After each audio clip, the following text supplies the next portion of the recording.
Merci d'être resté pour Allo Docteur. C'est un élément incontournable de nos assiettes. Le sel, agent conservateur, exhausteur de goût. Le sel a tout pour plaire au plus grand nombre. Et si le sel est indispensable à notre organisme, on va le voir, il peut se révéler dangereux quand il est consommé en excès. Il peut entraîner l'hypertension artérielle et des maladies cardiovasculaires. L'alimentation assure 80% des apports. Une fois dans le sang, le sel va circuler sous forme de chlorure de sodium, le NaCl, et avec le potassium, le sodium régule les mouvements de l'eau dans nos cellules. Par exemple, alors ça sur une animation, quand on est déshydraté, ça veut dire que nos cellules manquent d'eau.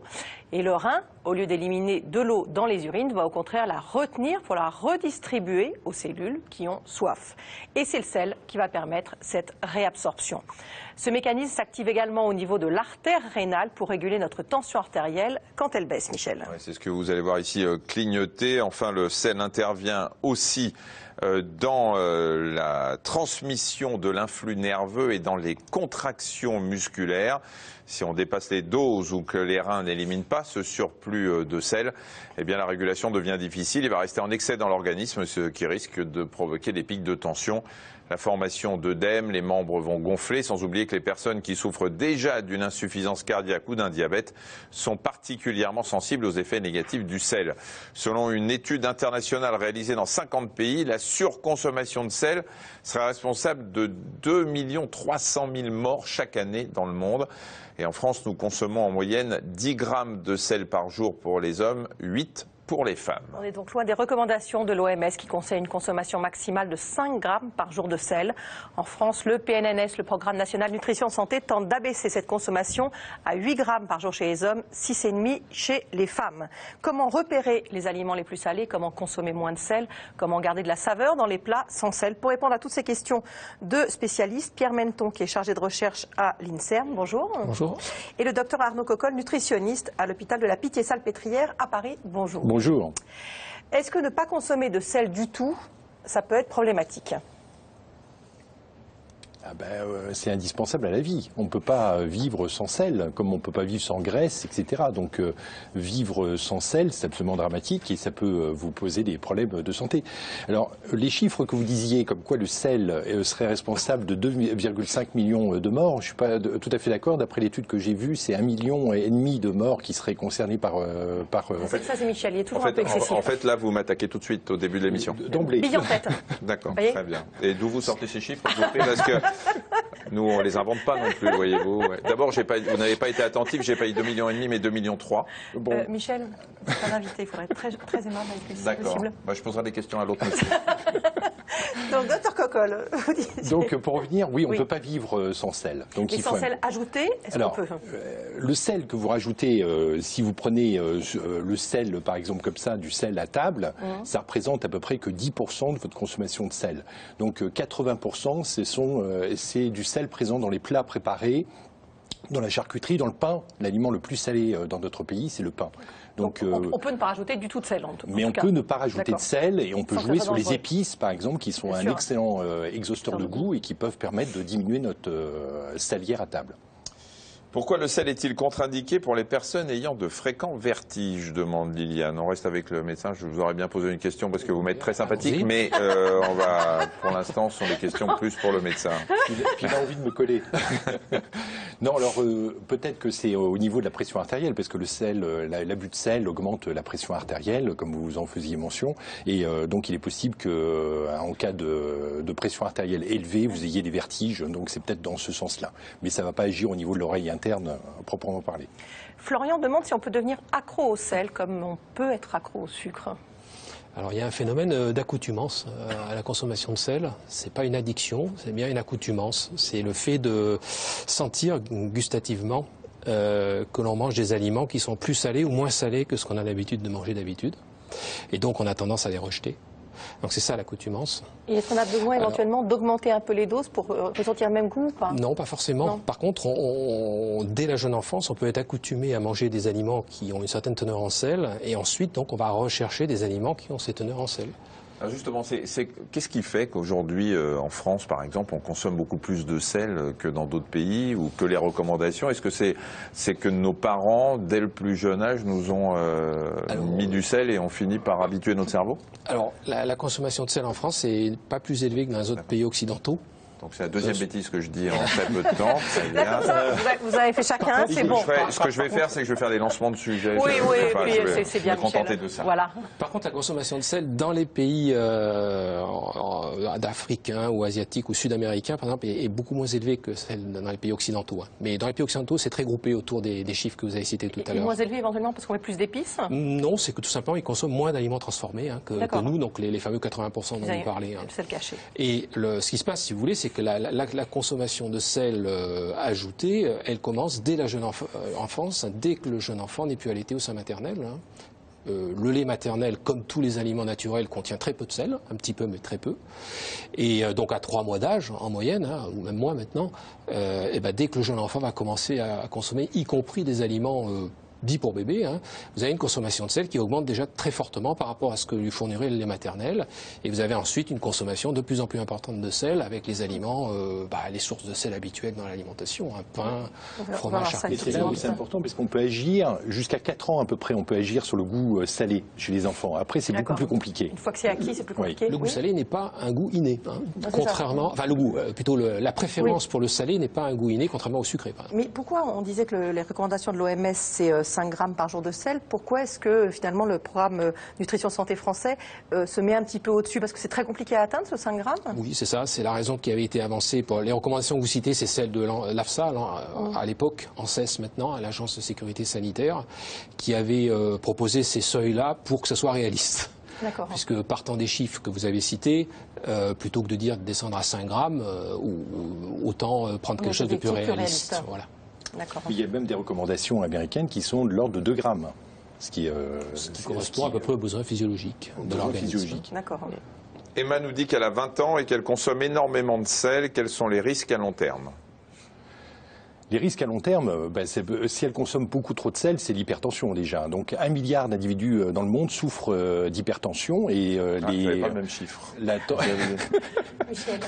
On a dit les lancements, rien d'autre. Oui. Et semble-t-il que les projections vers 2025 seraient d'1,5 milliard à peu près d'individus qui souffriraient d'hypertension liée directement à l'excès de sel dans l'alimentation. Directement, mais avec une prédisposition ou pas? C'est-à-dire qu'à partir du moment où on mange trop de sel, on est quasiment... Les messages sur la prévention ne peuvent pas être identiques pour tout le monde. C'est-à-dire faire une campagne identique pour tous les Français, je trouve que c'est absurde. Donc il faudrait, premièrement, cibler les gens qui sont plus à risque. Les gens les plus à risque, c'est les personnes âgées. Les personnes âgées sont plus à risque avec une alimentation excessive en sel. Des gens qui ont une consommation en potassium qui n'est pas suffisante. Donc il faut les fameux 5 fruits et légumes différents par jour. Il faut expliquer aux gens à quoi ça contribue, pourquoi il faut le faire. Et entre autres, c'est pour diminuer aussi l'incidence des maladies cardiovasculaires et entre autres diminuer l'excès de sodium dans notre alimentation. Les personnes noires, de race noire, sont plus touchées également par les problèmes d'hypertension. Donc chez eux, c'est plus important d'être particulièrement vigilant là-dessus. En même temps, le discours de santé publique, c'est un discours général. Quand on dit qu'il ne faut pas fumer. Bien sûr, oui. C'est pas si vous n'avez pas de prédisposition, allez-y. C'est sûr que c'est pas comme ça. Quand même, on va dire globalement, il faut manger moins salé. D'accord. Est-ce que le sel peut favoriser le cancer de l'estomac? Oui. Oui.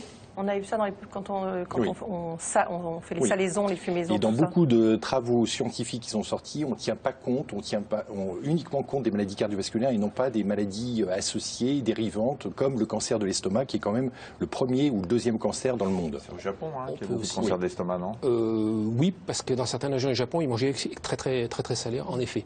Alors l'autre facteur de risque du cancer de l'estomac, c'est l'infection par hélicobacter, qui sont les deux facteurs de risque, excès de sel et infection par hélicobacter pylori. Marjorie demande si le gros sel est plus salé que le sel fin de table.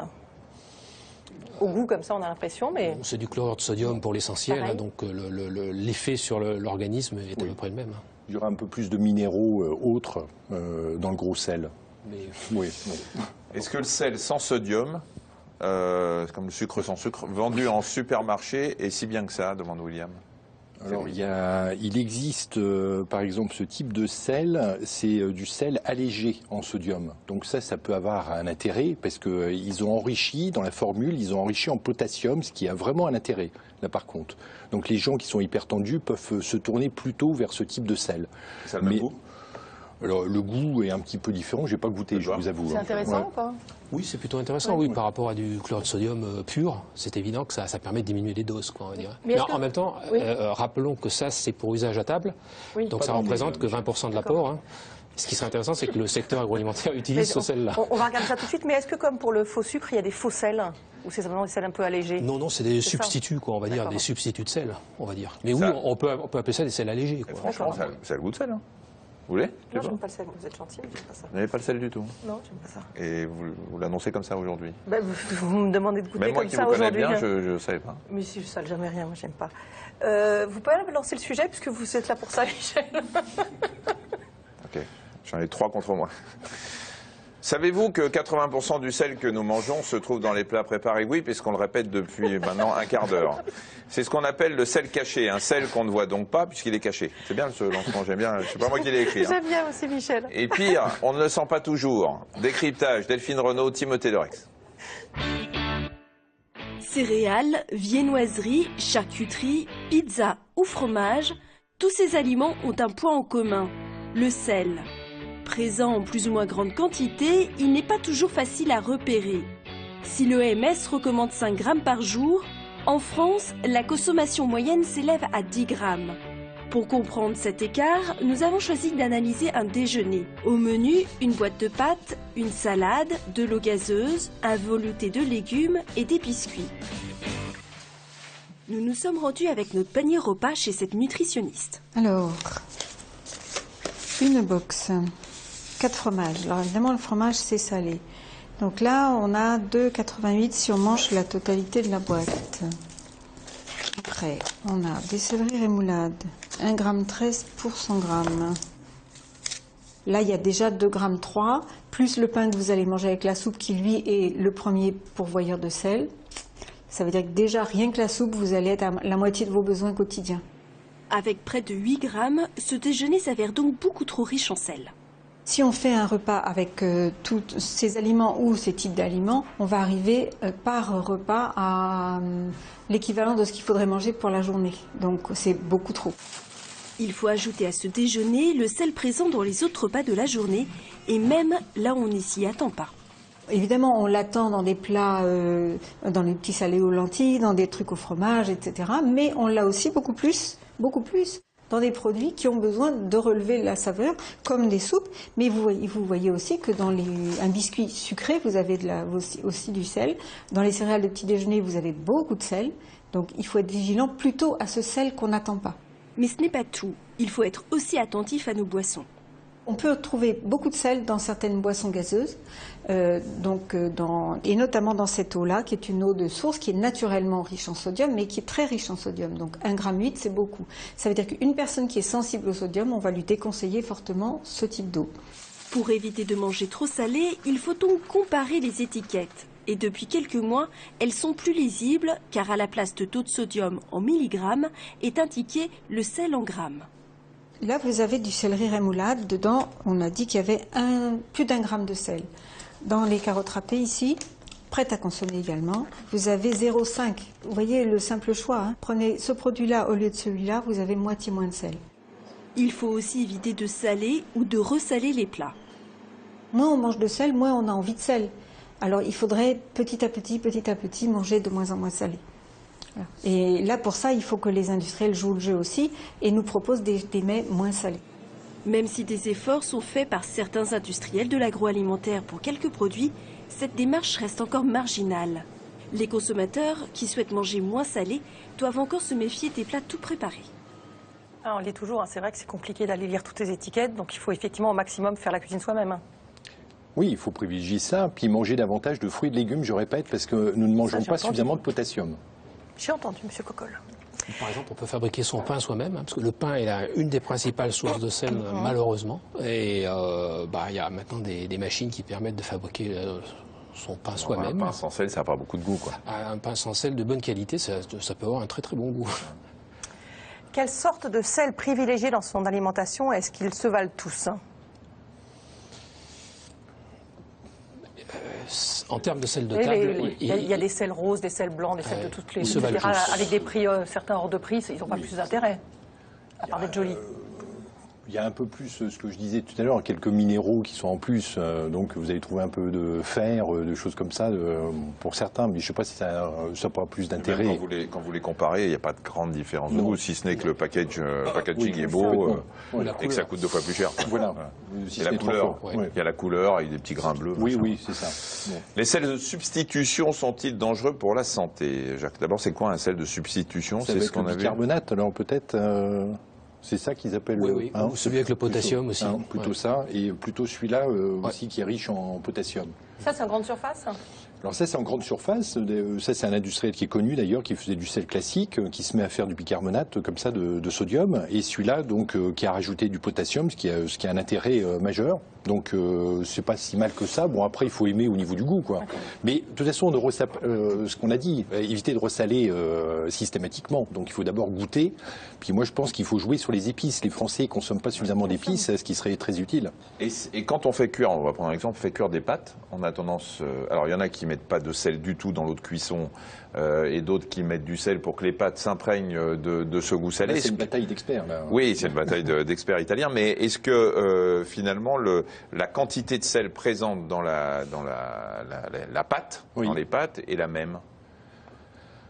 Je suis sûr que je vais trouver une colle. C'est ça. Je le sens. Je vais coller Cocolle. Il est content. Il est content. Si vous ne savez pas, vous avez le droit. Hein. Enfin, je ne sais pas vraiment au niveau des propriétés, je ne peux pas dire. Moi non plus, je ne sais pas. Je ne peux pas répondre. En même temps, ils ne sont pas pizzaiolo aussi. Oui, c'est ça. C'est plutôt ça. Ça n'a rien à voir avec pizzaiolo. Ça sera marginal par rapport à l'apport journalier de toute façon.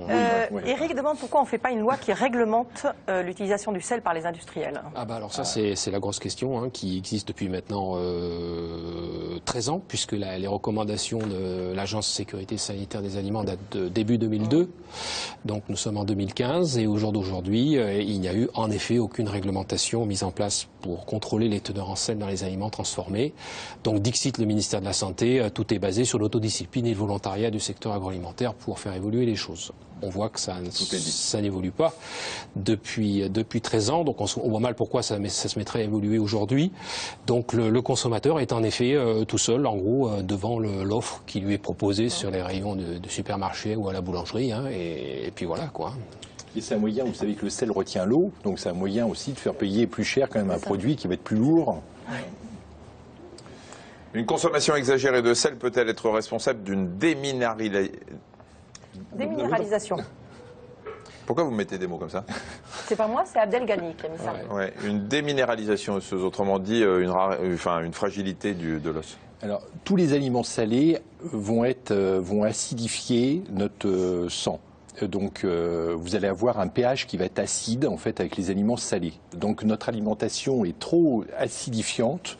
Donc, si vous voulez rééquilibrer votre alimentation, il faut absolument apporter des bases. Donc, des aliments alcalins. Donc, les aliments alcalins, c'est les fameux fruits et légumes. Ceux-là, on va les manger, vous inquiétez pas. On peut mettre un mot sur la déminéralisation osseuse, ça s'appelle aussi l'ostéoporose, si les gens le connaissent. Et en effet, l'excès de sel est un facteur de risque de l'ostéoporose. Et lié à l'ostéoporose aussi, d'ailleurs, on peut le citer, c'est l'augmentation de fréquence des calculs rénaux. Puisque dans les deux cas, c'est une perte de calcium urinaire qui est favorisée et qui donc déminéralise l'os d'une part et favorise la formation de calculs rénaux. On va regarder un petit cours de cuisine sans sel, Michel? Oui, parce que pour les personnes qui souffrent d'hypertension ou de problèmes cardiaques, manger moins salé est souvent une obligation. Il faut alors apprendre à cuisiner autrement. Delphine Renaud et Christian Gallet se sont rendus dans un centre de réadaptation cardiaque qui propose des ateliers de cuisine moins salés et sans graisse à ses patients. Dans notre fond de sauce, on va rajouter une cuillère à café de concentré de tomate. Donc le concentré de tomate que vous trouvez pour vous dans le commerce, il est nature. Il n'y a pas de sel, pas de matière grasse. Par contre, évitez tous les dérivés comme sauce tomate ou coulis, où là, il y a du sel de rajouter. Ici, vous ne trouverez ni sel ni matière grasse. Ils sont bannis de ce cours de cuisine destiné aux patients souffrant de problèmes cardiaques ou d'hypertension. Aujourd'hui, ils vont apprendre à cuisiner des sauces pour des plats de viande et de poisson.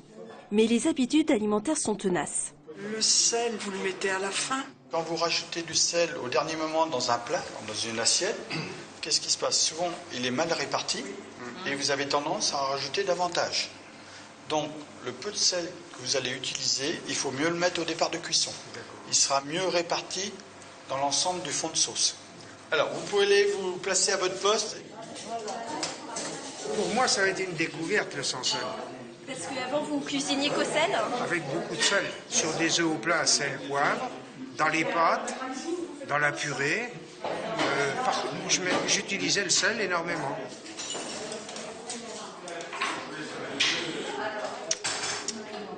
C'est pas mauvais, mais quand on est habitué à manger salé, c'est toujours un petit peu difficile. Pour remplacer le sel, le chef propose des aromates, des légumes riches en goût comme le céleri ou encore le radis. Si vous voulez venir voir, moi j'ai mon fond de sauce qui a cuit. Et là, vous allez personnaliser votre sauce en ajoutant un épice, un aromate. Je ne sais pas si vous avez déjà mangé un radis, des fois quand on fait une récolte, ça pique.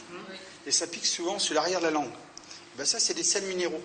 Donc là, j'ai blanchi des feuilles de radis. On va se servir de ces sels minéraux du radis pour donner de la saveur au niveau de la sauce du poisson. Ces cours sont l'occasion pour la diététicienne de répondre aux questions des patients et donner quelques conseils nutritionnels sur ces nouvelles habitudes alimentaires. Est-ce qu'on peut faire la même chose avec une morue salée? Une morue dessalée, vous allez avoir moins de sel que la morue salée, mais vous n'aurez pas un produit complètement sans sel. C'est la même chose que pour les conserves de légumes, quand on dit je les passe à l'eau pour les rincer, vous allez en enlever une partie, mais le sodium il sera toujours présent quand même dans le légume. Contrairement à un légume par exemple surgelé où là on n'a jamais ajouté de sel à un moment ou à un autre. D'accord.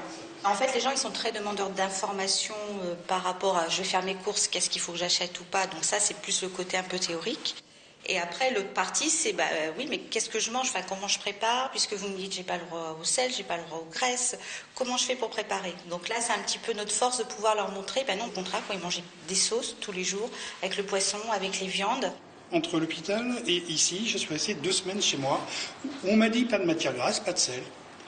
Aller faire la cuisine sans aucune information. J'ai mangé je me suis nourri, je dirais. Je mangeais un peu n'importe quoi, du poulet grillé, sec. Voilà, au moins là, ça va m'apporter des choses intéressantes. Vous voulez venir? Enfin, vient la séance de dégustation. C'est très bien. Et là, le sel ne me manque pas. Paris gagné, ces patients ont retrouvé le plaisir de cuisiner et de manger. En rentrant chez eux, ils vont pouvoir cuisiner des bons plats gourmands, sans sel et sans beurre. On nous demande ce qu'est le glutamate de sodium. Alors le glutamate de sodium, c'est une molécule de glutamate et de sodium qui se retrouve dans l'organisme sous forme d'ion.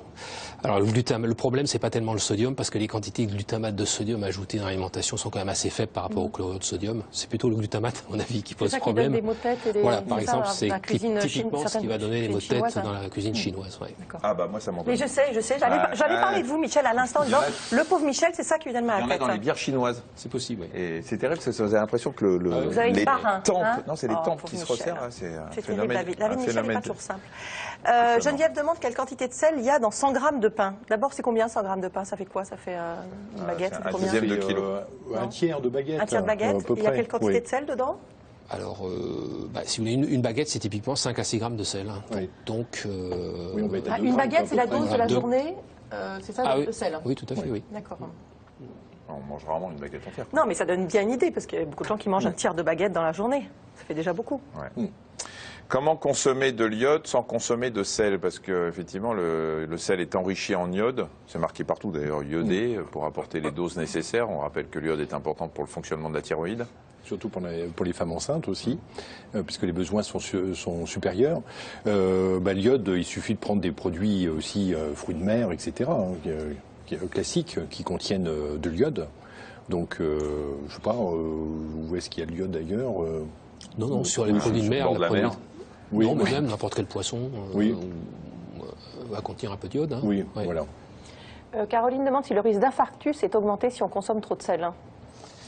Ah oui, c'est donc, comme on le disait tout à l'heure, une augmentation excessive de sel chronique augmente le risque d'hypertension et donc augmente le risque d'infarctus et d'accident vasculaire cérébral.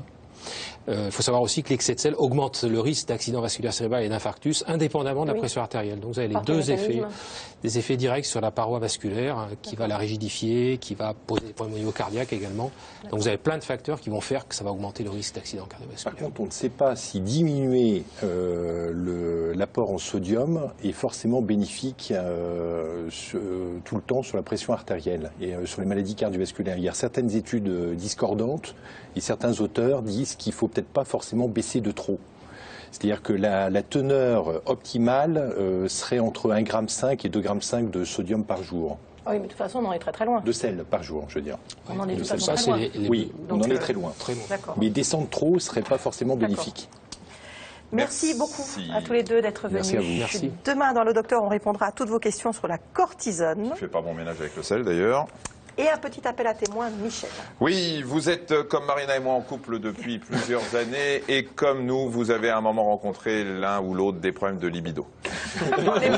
Parlez pour vous. Vous avez su trouver des astuces pour ranimer la flamme. Merci de nous contacter et de nous dire comment faire au 01 58 88 85 21. On vous retrouve demain. Très bon après-midi, au revoir.